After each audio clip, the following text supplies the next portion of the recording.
ఇప్పుడిప్పుడే హిందువులైతే కళ్ళు తెరుస్తున్నారు. మన పార్లమెంట్ సాక్షిగా రాహుల్ గాంధీ, అలాగే పప్పు యాదవ్, మరొక ఎంపీ వీళ్ళందరూ చాలా ఓవర్ యాక్షన్ చేశారు కదా. అయోధ్యలో జరిగినటువంటి విరాళాల చోరీ విషయంలో వీళ్ళు ఒక స్కిట్ వేశారు. ఆ స్కిట్కి అప్పుడే కొంతమంది బీజేపీ ఎంపీలు ఏమొచ్చేసి అక్కడ పార్లమెంట్ స్ట్రీట్లో ఉన్నటువంటి పోలీస్ స్టేషన్లో కేసు నమోదు చేశారు. హిందువుల మనోభావాలు దెబ్బతీసే విధంగా ఉందని చెప్పి. ఇప్పుడు కొత్వాలి, వారణాసిలో ఉన్నటువంటి కొత్వాలి దగ్గర చాలామంది హిందూ సాధువులందరూ కలిసి అక్కడ కేసు వేశారు. సరే, వీళ్ళందరినీ కూడా యోగినో లేకపోతే నరేంద్ర మోదీనో లేకపోతే బీజేపీ ఎంపీలో ఏదో ఒకటి ఇచ్చేశారు అనుకుందాం. కానీ అక్కడ ఉన్నటువంటి ప్రజలందరూ కలిసి కొత్వాలి పోలీస్ స్టేషన్కి వెళ్ళి హిందువులు ఇలా హిందూ మనోభావాలను దెబ్బతీసేటటువంటి హక్కు ఎవరికి ఉంది, వీళ్ళందరినీ కూడా వెంటనే ఇమీడియట్లీ అరెస్ట్ చేయండి అని చెప్పి చాలామంది వచ్చేసారు. ముఖ్యంగా ఈ పప్పు యాదవ్ని అలాగే రాహుల్ గాంధీని అరెస్ట్ చేయండి, లేకపోతే ఇది చాలా తీవ్రమైనటువంటి పరిస్థితి దారితీస్తుంది.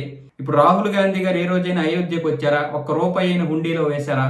కనీసం అక్కడ అయోధ్య రామాయణానికి వెళ్తానన్నటువంటి కాంగ్రెస్ ఎంపీలనైనా, హిందువుల్లో ఉన్నటువంటి ఎవరైతే ఎంపీలు ఉన్నారో ఆ హిందూ ఎంపీలను కూడా వెళ్ళనివ్వకుండా అడ్డుకున్నటువంటి వ్యక్తి ఈ రాహుల్ గాంధీ. ఇలాంటి వ్యక్తికి ఆ స్కిట్ చేసేటటువంటి హక్కు లేదు, మాట్లాడేటటువంటి హక్కు లేదు. దానికి కేంద్ర ప్రభుత్వం చూసుకుంటుంది. ఆల్రెడీ సిట్ వేశారు.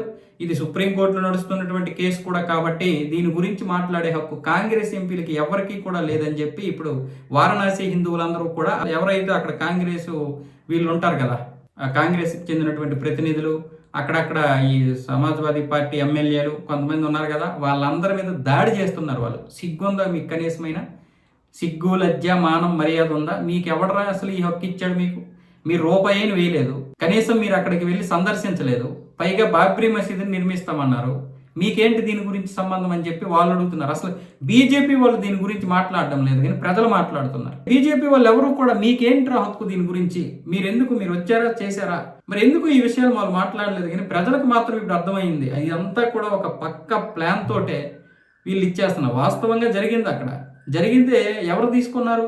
మన దొంగ హిందువులు తీసుకున్నారు. ఎవరు వేశారు అది? మన భక్తులైనటువంటి హిందువులు వేశారు ఆ డబ్బు. ప్రభుత్వానికి దీనికి సంబంధం లేదు.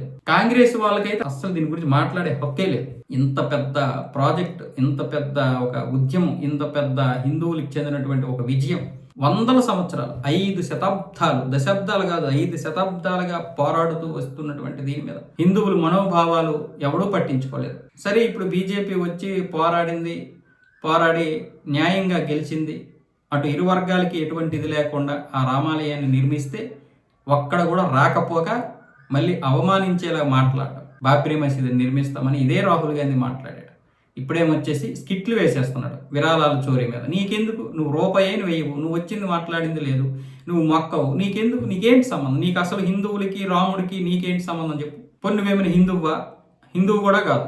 వాస్తవంగా చెప్తున్నా, నువ్వు హిందువే అయితే ఇలాంటి స్కిట్లు వేయవు, ఆ రామాలయాన్ని ఖచ్చితంగా నువ్వు రాముడిని సందర్శిస్తావు. కానీ ఎక్కడే లేదు కదా, మీకెందుకు? అందుకే ఇప్పుడు అన్ని ప్రాంతాల్లో హిందువులు స్వతహాగా కేసులు వేస్తున్నారు రాహుల్ గాంధీ మీద. ఇప్పుడు ఆల్రెడీ కొత్తవాలి పోలీస్ స్టేషన్ మీద కేసు నమోదైంది. ఇలాంటివి చాలా ఉన్నాయి. రాయ్బరేలీ ప్రజలకి నిజంగా బుద్ధే లేదు. ఆ ఏం ప్రజలో ఏంటో వాళ్ళు విపరీతంగా, అంటే వేరే వాళ్ళు ఉండడం వల్ల గెలుస్తున్నాడు తప్ప అందులో హిందువులు కూడా కొంతమంది ఓట్లు వేస్తున్నారు. ఎప్పటికీ కాంగ్రెస్ని వీళ్ళు పార్లమెంట్కి పంపించే ప్రయత్నం చేస్తున్నారు. నేను అనేది, మీరు బీజేపీకి ఓటు వేయకపోయినా పర్వాలేదు, కానీ మన హిందువులకి వ్యతిరేకంగా ఉన్నటువంటి వారికి మీరెందుకు ఓట్లు వేస్తున్నారు? ఆ ఓట్లు వేసి ఇప్పుడు అక్కడ పంపించి దేని గురించి? ఇలా స్కిట్లు వేయడానికి, మన హిందువులను అవమానించడానికే.